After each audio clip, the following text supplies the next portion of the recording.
আরে শালা, বাইরে তো মনে হচ্ছে অনেক ঠান্ডা। এ তো দেখি ঠান্ডার ঠেলায় কম্বল গায়ে দিয়ে কাজ শুরু করছে। আর ওইদিকে ওরা তো দেখতেছি কম্বল গায়ে দিয়েই আগুন পোহাচ্ছে। আরে এবার আমি এটা কি দেখতেছি? এর তো দেখি কোনো ঠান্ডাই নেই, খালি গায়ে হেঁটে চলে যাচ্ছে।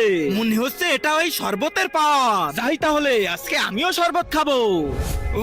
মনে হচ্ছে পাওয়ার আসতেছে, একটু বেশি করে খাই। শালা আজকে খালি গায়ে ঘুরবো। কিসের আবার ঠান্ডা? আমার তো শরীরে কেমন একটা হিট চলে আসছে। পুরো 1 মাস ঠান্ডার জন্য গোসল করতে পারি না, আজকে আগে গোসল করব।